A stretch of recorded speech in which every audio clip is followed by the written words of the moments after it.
টানটানা কক্সবাজার আইসা পড়ছি। আহা কি আনন্দ বাতাসে আকাশে। শালার লাগেজটাও কম ওজন হয় নাই, যেন আস্ত একটা মরা গরু। এ এ চোর চোর, আমার লাগেজ নিয়ে গেল কেউ, ধরো। আরে স্যার, আমি চোর না তো বাটপার, না মানে আর কি হোটেলের লোক, আপনাকে হেল্প করার জন্য আসছি। লাগতো না আমার হেল্প, আমি গুলিস্তানে ব্যবসা করি, চেহারা দেখলে চোর বাটপার চিনতে পারি, আমার ব্যাগ আমি নিজেই নিতে পারি। এই হোটেলের ফর্মে কি জানি লিখতে হইব, সবই তো বইলা গেছি। পাইছি, ওনারটা নকল করতে হইব।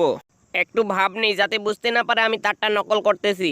ফর্ম পূরণ শেষ কাকা, আমার আগে চাবি দেন, আমি আগে রুমে যাই। এই বেটার এ বেটা, আমার লিফটে নিয়ে যা। ফৈনির পুত গেল গা, যা ফৈনির পুত, আমার রাইখা গেছ না, তোর বাসর রাইতে হইব না, না মানে আর কি বউর সাথে বনিব না। আমি সিঁড়ি দিয়ে দৌড়াই আগে চললা যাবো। হ্যাঁ হ্যাঁ, দেখো বাচ্চা, আমি তোমার আগে চলে এসেছি। আর ইস্তালা গেট খুলে না কেন? ওই ফৈনির পুতে তো আগে ঢুকতে গেল। ওর দূর দূর, গেট খুলে না কেন? যাক, অবশেষে হোটেলের ভেতর ঢুকতে পারছি। ওয়াও, হোটেলের এখান থেকেই মনে হয় কক্সবাজার দেখা যাবে। ইস, এই দেয়ালটার জন্য কিছুই দেখা যাচ্ছে না। আইডিয়া, এই লাগেজটার উপর দাঁড়িয়ে মনে হয় দেখা যাবে। বাহ বাহ বাহ বাহ, কক্সবাজারের কি সুন্দর দৃশ্য।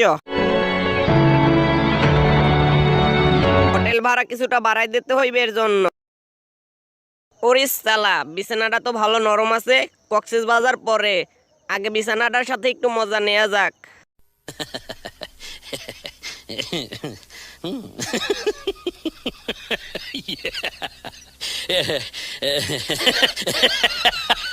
ওরে সালা, এখানে দেখি আবার টেলিফোনও আছে।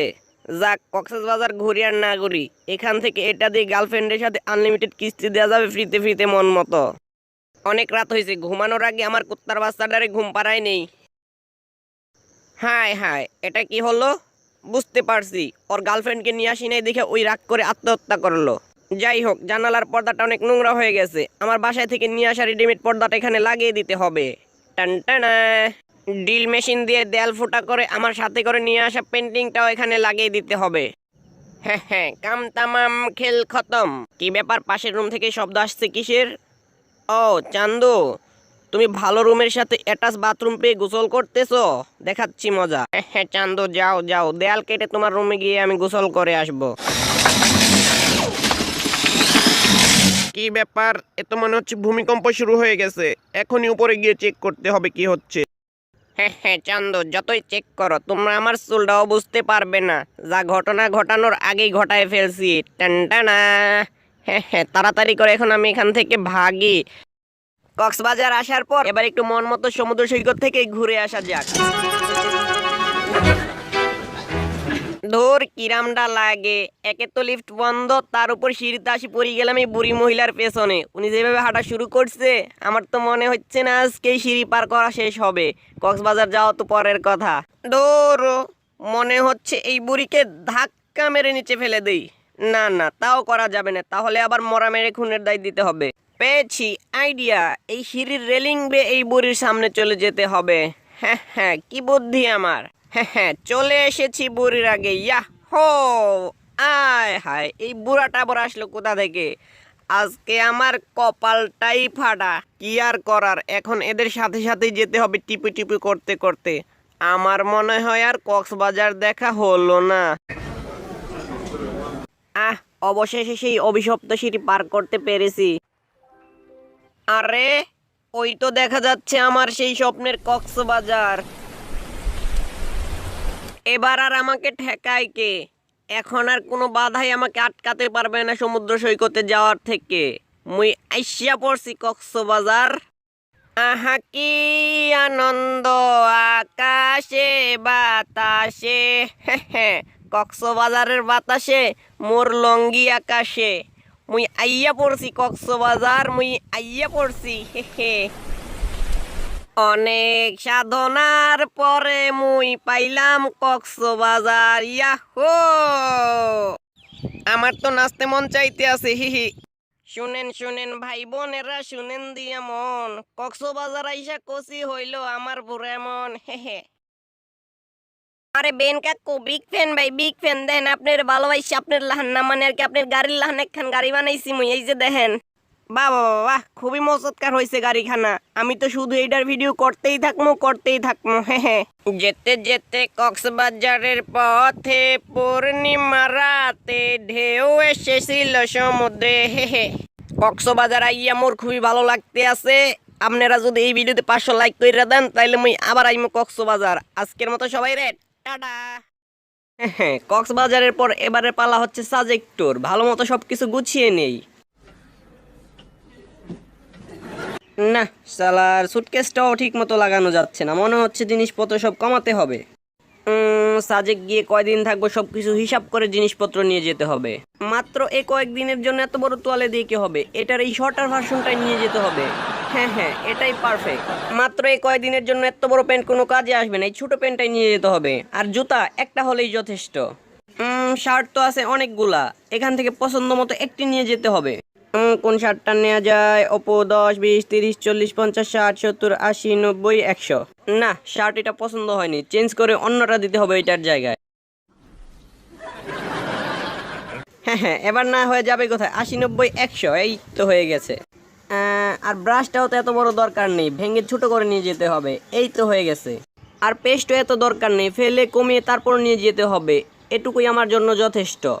আর মাত্র এই কয়দিনের জন্য এত বড় প্যান্ট দিয়ে কি হবে? কেটে ছোট করে নিয়ে যেতে হবে। আর পকাত পকাত করে কেটে প্যান্টটাকে ছোট করে ফেলতে হবে, এই তো হয়ে গেছে। কাম তামাম, পয়সা হজম। এখানে এটা কি? হায় হায়, ছোট প্যান্ট তো একটা ছিলই, শুধু শুধু বড় প্যান্টটাকে কেটে ছোট করলাম। এই পুতুলটাকে কি করা যায়? এটা কি গলা কাটবো নাকি পা কাটবো? কোনটা কেটে নিয়ে যায়? না থাক, এটাকে কাটবো না, এটাকে পুরোটাই নিয়ে যাব।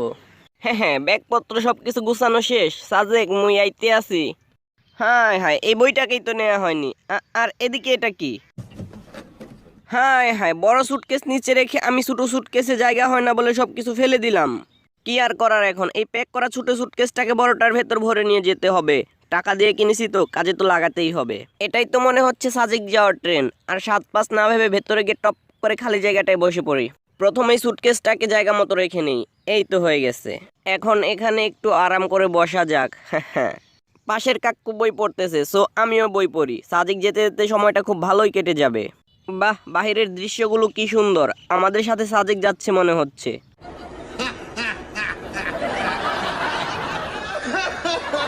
শালার বইরা এভাবে হাসতাছে কেন? পাগল টাগল হয়ে গেল না তো আবার? বইটাও শান্তি মতো পড়তে দিতেছে না। বইটার হাসির আওয়াজ আটকানোর জন্য হাত দিয়ে কান ধরে আছি, তাই মুখ দিয়ে পৃষ্ঠা উল্টাতে হবে। না, বুইড়ার এই অত্যাচার আর মানা যাচ্ছে না। টাই দিয়ে কান আটকিয়ে দেখি হাসির আওয়াজ আটকানো যায় কিনা। না শালা, এতেও কোনো কাজ হচ্ছে না, কোট দিয়ে পুরো মাথায় আটকিয়ে ফেলবো। না, কোটের ভেতর অনেক অন্ধকার, লাইট জ্বালিয়ে তারপর বই পড়তে হবে। টানটানা। কি ব্যাপার, হাসির আওয়াজ আসছে না কেন? বুড়া কাকু থেমে গেছে। ওফ, বাঁচলাম। যাক, এখন একটু শান্তিতে বইটা পড়া যাবে। না, শালার বুইরা শান্তি দিল না। এবার পায়ের মোজা দিয়ে তারপর কান আটকিয়ে রাখবো, দেখবো কিভাবে সাউন্ড আসে। বুইরা আবার দেখতেছে, মোজাগুলোকে একটু স্টাইল করে পেছনে দিয়ে দেই। না, শালার কানের ভেতর মোজা দিয়েও বুইরা সাউন্ড আটকানো যাচ্ছে না। এখন কি করি? এখানে রাবার জাতীয় কিছু একটা পেয়েছি মনে হচ্ছে।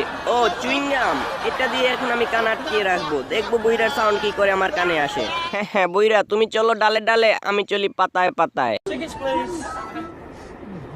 স্যার, আপনার টিকিটটা দেখাবেন প্লিজ। স্যার, আপনার টিকিটটা দিন প্লিজ। ওই ফোনের পর টিকিট দিবি না কিক করে বাইরে ফেলাই দিমু তোরে। ভাই, তোর বাড়ি কোনে রে? শালার মানবতা আজ কোথায়? কেউ কি কাউরে এইভাবে ভয় দেখায়? এর চেয়ে আমার ফানকিংই ভালো। প্রত্যেকটা ভিডিওতে শুধু মজা আর মজা, কোনো ডর ভয় নাই। আপনারাও মজা পেতে চাইলে ভিডিওটায় লাইক দিয়ে ফানকিং চ্যানেলটা সাবস্ক্রাইব করে রাখুন। ধন্যবাদ সবাইকে।